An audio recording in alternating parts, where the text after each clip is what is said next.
Hello students, welcome to science Haryana.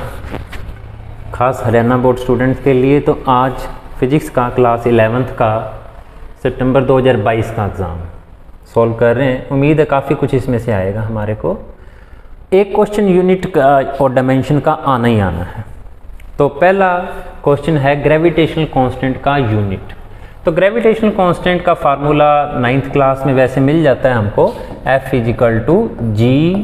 G(m1m2/r²). तो सभी के यूनिट भर देंगे आप, तो अपने को G का कैपिटल G का यूनिट मिल जाएगा। फोर्स का यूनिट न्यूटन, G के यूनिट हमें पता लगने हैं। मास का यूनिट होता है किलोग्राम, तो 2 बार है ना मास, तो किलोग्राम स्क्वायर हो जाएगा। और r एक तरह की दूरी है, तो इसका हो जाएगा यूनिट अपने पास मीटर स्क्वायर। तो G का यूनिट आ जाएगा हमारे पास newton metre square. Kilogram square नीचे जाएगा, उधर जाके माइनस में हो जाएगा न्यूटन मीटर स्क्वायर पर किलोग्राम स्क्वायर। तो ये ऑप्शन बी आ जाएगा।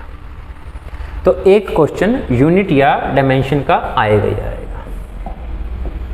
अगला क्वेश्चन देखें, which physical quantity has dimensionless variable. तो बच्चों विस्कोसिटी की भी डायमेंशन है, करंट की भी डायमेंशन है, यूनिट है ampere. Surface tension force per unit length होता है। लेकिन रिलेटिव मास क्या होता है कि कंपैरिजन होता है एक तरह से मास का। रिलेटिव डेंसिटी जैसे सब्सटेंस की डेंसिटी अपॉन वाटर की डेंसिटी।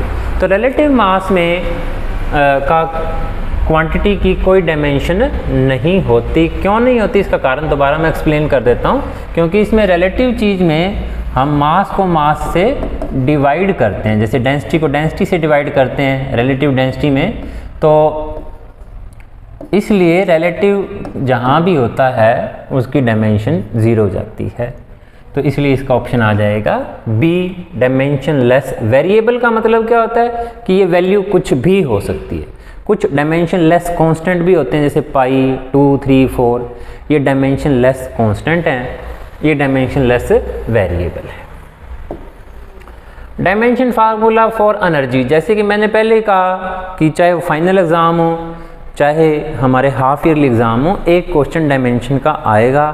तो यहाँ पे एनर्जी का फार्मूला ½ या mgh, कहीं से मर्जी आप करो, किसी भी प्रकार की एनर्जी हो, डायमेंशन mL2T-2 ही रहती है और वर्क वाली डायमेंशन ही होती है एनर्जी की डायमेंशन mL2T-2।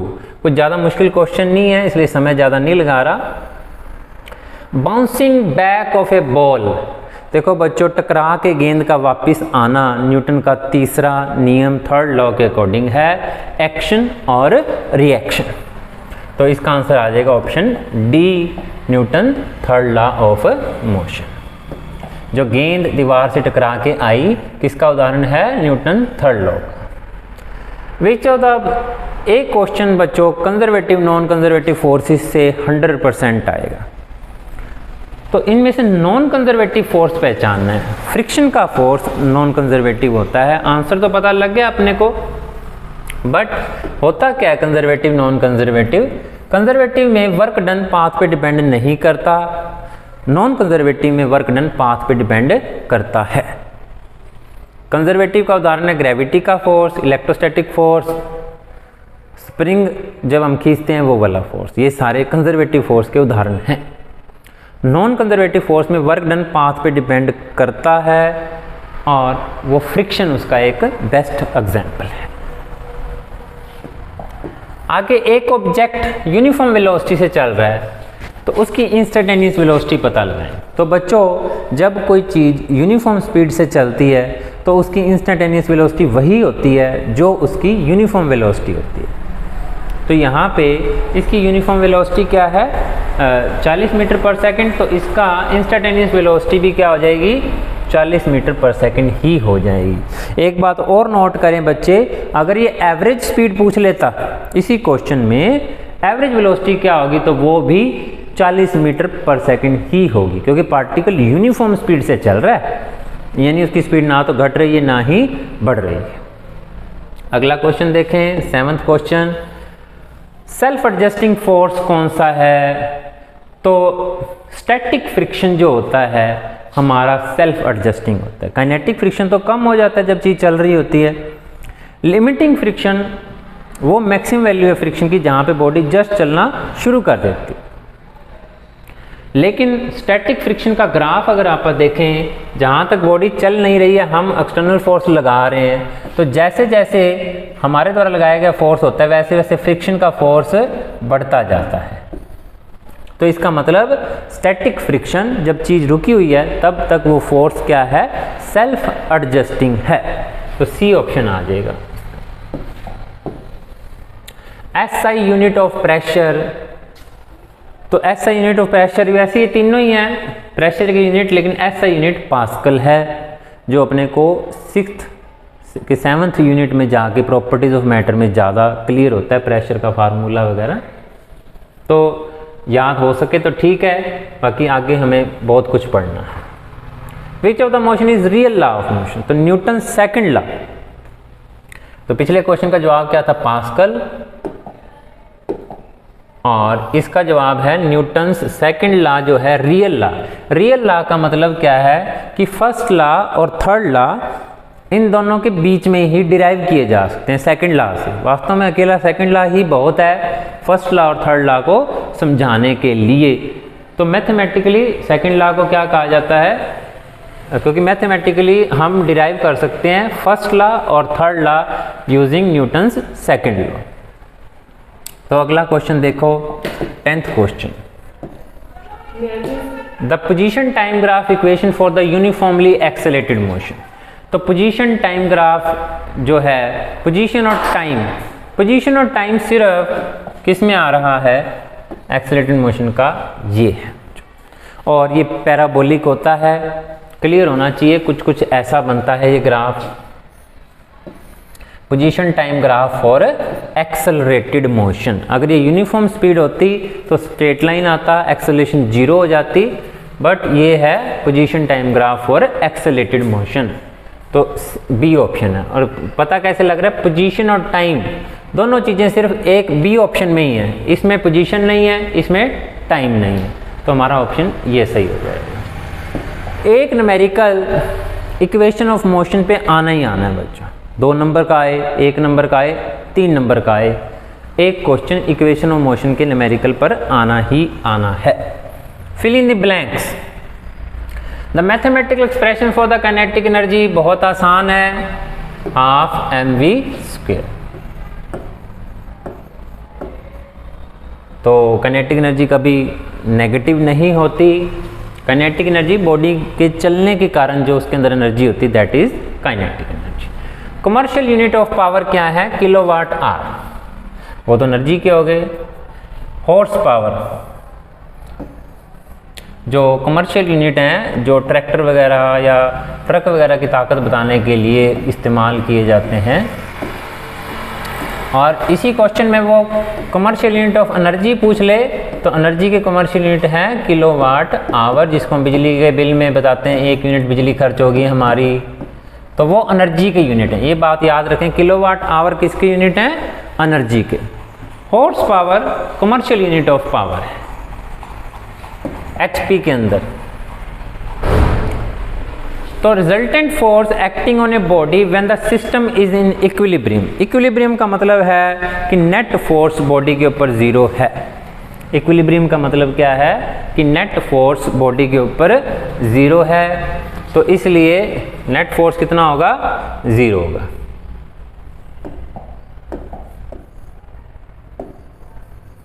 फोर्टीन्थ क्वेश्चन दोबारा समझ लें। The resultant force acting on a body in equilibrium का मतलब ही यही है कि नेट फोर्स बॉडी के ऊपर 0 होता है।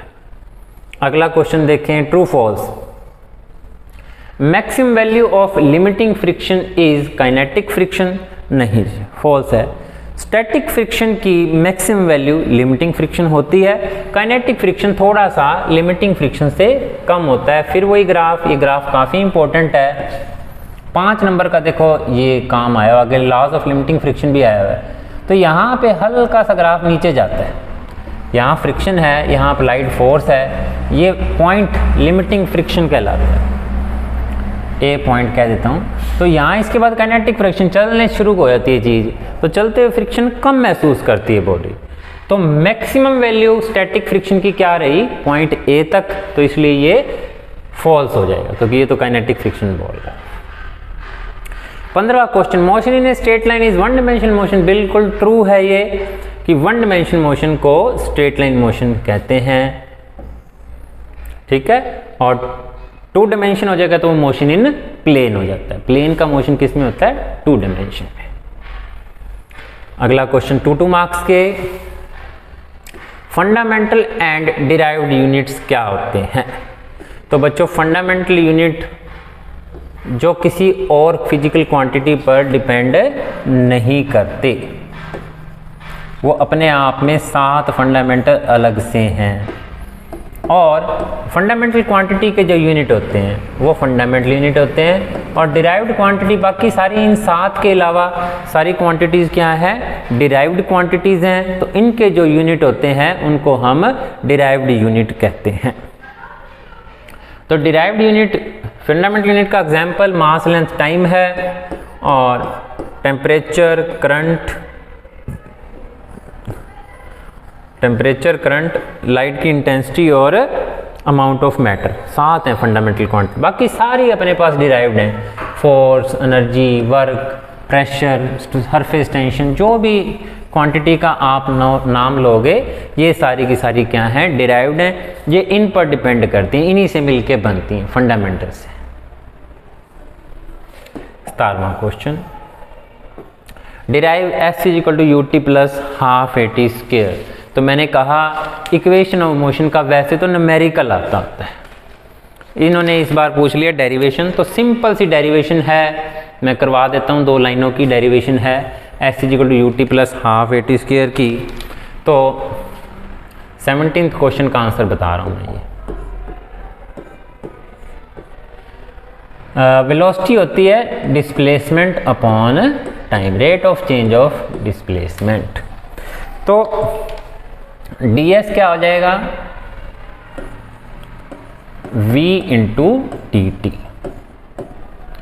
ds बराबर हो जाएगा, इंटीग्रेशन करना पड़ेगा इसके बाद अपने को v dt का, क्योंकि कैलकुलस मेथड से हम कर रहे हैं, इसको ग्राफिकल मेथड से भी कर सकते हैं, वैसे कैलकुलस मेथड से हमारे सिलेबस में है। तो ds का इंटीग्रेशन हो जाएगा s, v को लिखेंगे आप u प्लस ए टी, क्योंकि ये दूसरी इक्वेशन है, पहली इक्वेशन में आप डिराइव कर चुके हैं v equal to u plus a t. और वेलोसिटी पार्टिकल की u से v गई, तो इसका इंटीग्रेशन हो जाएगा, टाइम 0 से t है, u D T plus a T D T, इनका इंटीग्रेशन। तो इसका इंटीग्रेशन हो जाएगा u टी, और इसका इंटीग्रेशन हो जाएगा ए टी स्क्वायर बाय 2, 0 से t। तो ये you t plus half a T square हो जाएगा। बिल्कुल सिंपल सी डेरिवेशन है 3 लाइनों की। D s is equal to v d t, d s integration किया, v की value u plus a t भरी, और इंटीग्रेशन करने के बाद आंसर आ गया। Define torque, relate it to force. तो टॉर्क क्या होता है, मोमेंट ऑफ फोर्स। जो फोर्स किसी चीज़ को घुमाने का काम करता है उसको हम रोटेशनल मोशन में टॉर्क कहते हैं। तो टॉर्क बराबर होता है R क्रॉस F के। उसने आगे पूछ रखा है कि रिलेट इट विद फोर्स, तो टॉर्क को टाउ से रिप्रेजेंट करते हैं R क्रॉस F। इसके रिलेशनशिप बताओ, डिफाइन हो गया, मोमेंट ऑफ फोर्स या the force which rotate the body is called torque. Also mention it's SI unit, तो दूरी को मीटर में मापते हैं और फोर्स को न्यूटन में, तो न्यूटन मीटर। टॉर्क के यूनिट क्या हो जाएंगे, न्यूटन मीटर। और ये क्रॉस प्रोडक्ट है आर और एफ की। आर क्या है, पोजीशन वेक्टर, और एफ फोर्स है। 3 नंबर वाले क्वेश्चन बच्चों, why it is difficult to push a lawn roller then to pull it. आइए करवा देता हूं मैं, ये होम पे जाके बोर्ड पे बताता हूं।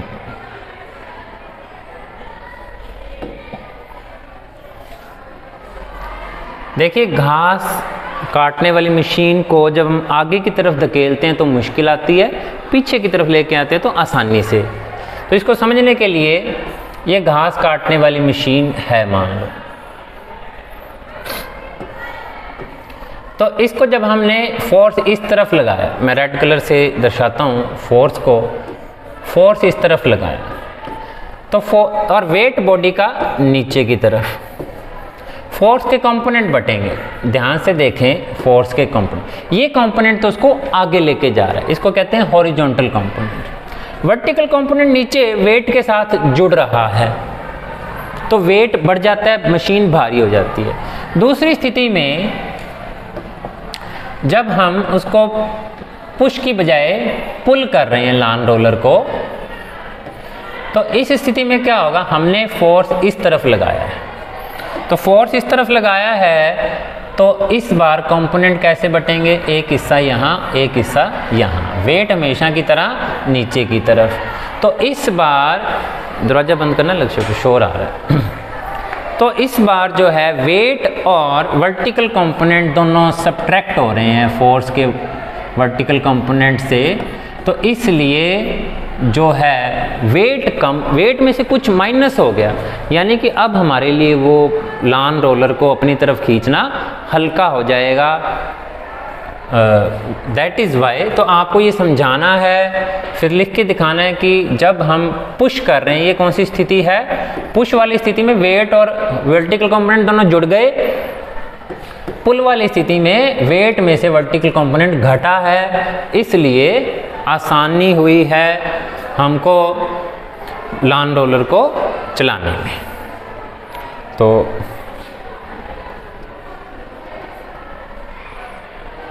होम पे वो डाउनलोडेड कहाँ गया अपना,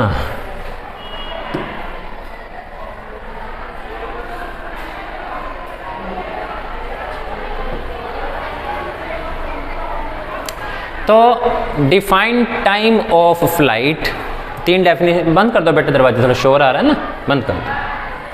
time of flight, maximum height और हॉरिजॉन्टल रेंज, तो आसान सा क्वेश्चन है, 3 नंबर में तीनों डेफिनेशन देनी है, फार्मूला लिख सको तो बढ़िया है। तो जो किसी ऑब्जेक्ट को हम फेंकते हैं तो चलने के बाद कहीं जाके वो गिरेगा, तो पूरी फ्लाइट के दौरान जो टाइम लगता है उसको, वो कहलाता है टाइम ऑफ फ्लाइट। ये कहलाती है रेंज, मैक्सिमम दूरी उसकी, और ये कहलाती है मैक्सिमम हाइट।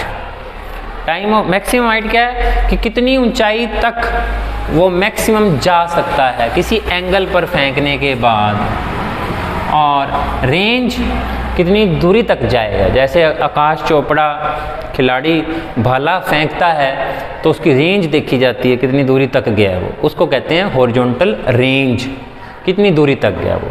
तो तीनों का फार्मूला लिख के दे रहा हूँ मैं आपको, ताकि 3 नंबर कोई कटे ना हमारा। डिफाइन करने के बाद आपको फार्मूले भी लिखने पड़ेंगे।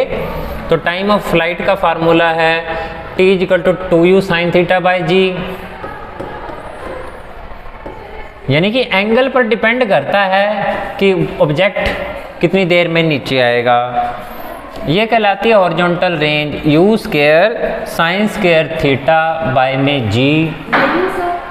आ जाओ, शोर ना करो। और रेंज कहलाती है u² sin 2θ/g।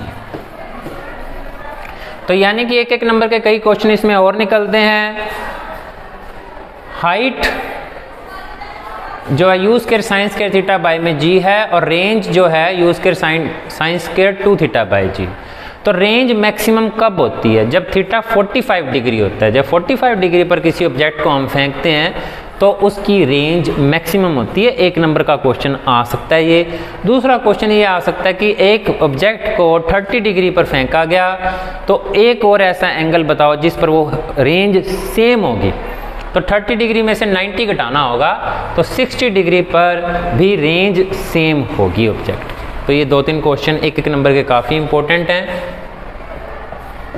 ये आ गया relate torque and angular momentum. तो 2 फार्मूले हैं टॉर्क और एंगुलर मोमेंटम की रिलेशनशिप के। एक तो है τ = dL/dt, जो कि हमारा पिछले चैप्टर से भी हमको समझ आता है कि फोर्स होता है rate of change of momentum, तो टॉर्क होता है rate of change of angular momentum. Angular momentum के चेंज होने की दर को टॉर्क कहते हैं। जैसे सेकंड लॉ क्या है न्यूटन का, rate of change of momentum, वो लीनियर मोमेंटम होता है हमारा। तो टॉर्क क्या होती है, rate of change of angular momentum, relationship भी होगी इनके बीच में।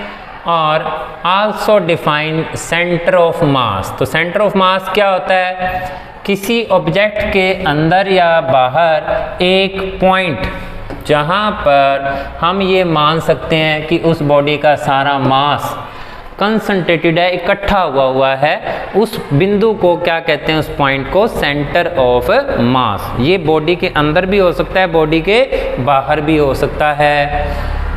फॉर्मूला लिखना चाहो सेंटर ऑफ मास का तो लिख दो। 3 नंबर का क्वेश्चन है, R is equal to m1r1 plus m2r2 by में m1 प्लस m2। ये सेंटर ऑफ मास किसी दो बॉडी की, अगर सिर्फ दो बॉडी जैसे अर्थ मून सिस्टम है, उसका सेंटर ऑफ मास पता लगाने के लिए कहे तो m1r1 प्लस m2r2 बाय में m1 प्लस m2। आगे आ गया 5 नंबर का question, derive expression for potential energy of spring, define force constant. तो इसको मैं बोर्ड पे करवा देता हूँ, 2 मिनट में डिराइव हो जाएगा।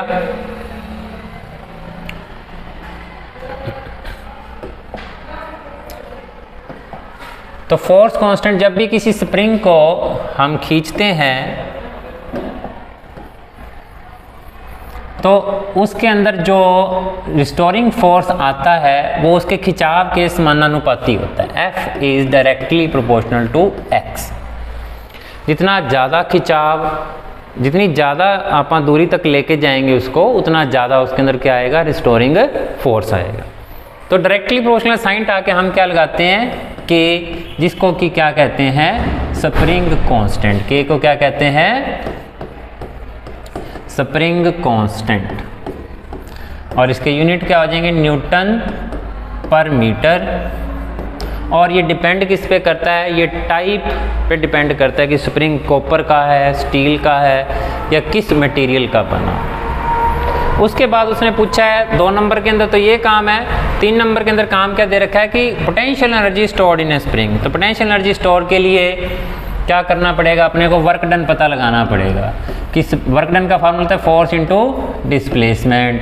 थोड़ा सा अगर अपन स्प्रिंग को खींचा, जिस दौरान क्या था कि फोर्स कांस्टेंट था, हालांकि फोर्स चेंज हो रहा है, जैसे जैसे स्प्रिंग को आप खींचते हैं वैसे वैसे फोर्स बढ़ता जाता है। तो फोर्स कांस्टेंट नहीं है, तो इसलिए F की वैल्यू अभी पीछे हमें पता लगी थी kx है।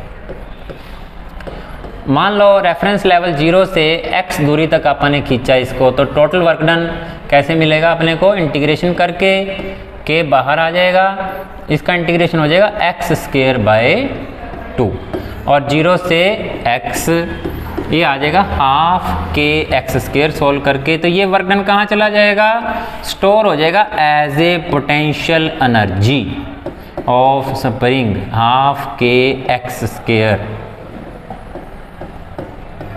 तो ये 3 नंबर का ये काम है। 2 नंबर में उसने पूछ रखा था डिफाइन फोर्स कांस्टेंट। तो इस तरीके से मार्क्स सेपरेटेड होते हैं। डायग्राम जरूर बनाएं, जहाँ तक किसी भी क्वेश्चन की बात है हर क्वेश्चन का डायग्राम बनता है।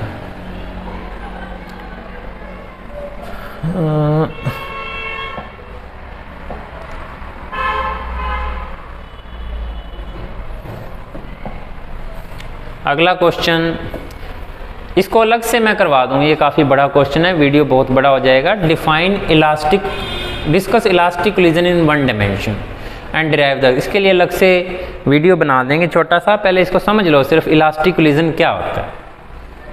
इलास्टिक कोलिजन ऐसा कोलिजन जिसमें टकराने से पहले और टकराने के बाद टोटल मोमेंटम भी बराबर रहता है, यानी कंजर्व रहता है, और टोटल काइनेटिक एनर्जी भी कंजर्व रहती है टकराने से पहले और टकराने के बाद भी, और टोटल एनर्जी भी। 3 चीज़ों की बात हो रही है, मोमेंटम, काइनेटिक एनर्जी और टोटल एनर्जी। तो इलास्टिकलिज्म में तीनों चीज़ें कंजर्व रहती हैं, कांस्टेंट रहती हैं, टकराने से पहले भी और टकराने के बाद भी। इन चीज़ों का इस्तेमाल करके हम वेलोसिटी पता लगाएंगे। 5-7 मिनट का आर्टिकल है, इतने में हमारा पेपर हो जाएगा, अलग से बता देंगे। Define the law of conservation of linear momentum. तो ये कंजर्वेशन ऑफ लीनियर मोमेंटम क्या है? टकराने से पहले और टकराने के बाद जो मोमेंटम होता है ऑब्जेक्ट का वो क्या होता है? कांस्टेंट होता है। कब? जब एक्सटर्नल फोर्स किसी आइसोलेटेड सिस्टम का ज़ीरो हो तो इनिशियल मोमेंटम किसके बराबर होता है? फाइनल मोमेंटम के। या चेंज इन मोमेंटम क्या हो जाता है? ज़ीरो हो जाता है। मोमेंटम कांस्टेंट रहता है। m1 v1 बराबर होता है m2 v2 के। इसके लिए हमने एक छोटा सा एग्जांपल देते होते हैं। गन बुलेट सिस्टम का बुलेट आगे की तरफ जाती है, गन पीछे की तरफ जाती है टू कंजर्व द मोमेंटम। वो क्वेश्चन कर लेना, कई बार आ जाता है। बुलेट की वेलोसिटी दे रखी होती है और गन की वेलोसिटी हमें पता लगानी होती है। यह मेरी तरफ से मोस्ट इंपॉर्टेंट क्वेश्चन है। Discuss laws of limiting friction, how can you reduce friction. Friction को कम कैसे किया जा सकता है? फ्रिक्शन को कम करने के लिए सरफेस को स्मूथ कर दो, ऑयलिंग या ग्रीजिंग करके भी फ्रिक्शन को कम किया जा सकता है, लुब्रिकेंट का यूज़ करके। तो ये सारे फ्रिक्शन को कम कर, रफनेस ऑफ द सरफेस कम कर दो, स्लाइडिंग को रोलिंग में चेंज कर दो जैसे कि बॉल बेयरिंग। तो ये 3-4 तरीके हैं फ्रिक्शन को कम करने के, लुब्रिकेंट करके, ऑयलिंग या स्मूथनेस करके, सरफेस की रफनेस कम करके, और स्लाइडिंग फ्रिक्शन को किस में चेंज कर देंगे? रोलिंग फ्रिक्शन में। अब बात आती है लॉज ऑफ लिमिटिंग फ्रिक्शन की। लॉज ऑफ लिमिटिंग फ्रिक्शन जो है बता देता हूँ, 4 लॉज हैं। सबसे पहला है, ये हमारा एक्सपेरिमेंट भी है, force is directly proportional to normal. Force of friction जो होता है डायरेक्टली ये होता है वेट बॉडी का, ये नॉर्मल रिएक्शन, ये अप्लाइड फोर्स पुश या पुल, और ये है हमारा फ्रिक्शन का फोर्स। तो फ्रिक्शन का फोर्स डायरेक्टली प्रोपोर्शनल होता है नॉर्मल रिएक्शन के। नॉर्मल रिएक्शन बढ़ती है तो फोर्स ऑफ फ्रिक्शन भी बढ़ता है। तो F को हटा के हम लगाते हैं डायरेक्टली प्रोपोर्शनल का साइन, म्यू आर। म्यू कहलाता है कोफिशिएंट ऑफ फ्रिक्शन।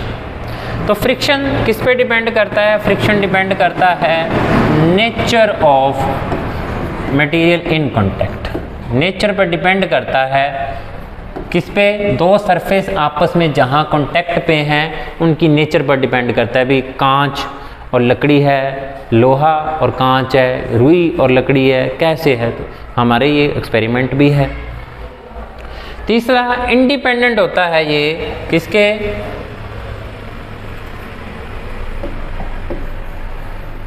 किसके इंडिपेंडेंट होता है? सरफेस एरिया के। So long as normal reaction mean same. ये बात लिखनी जरूरी है कि फोर्स ऑफ फ्रिक्शन डिपेंड नहीं करता area of surface in contact.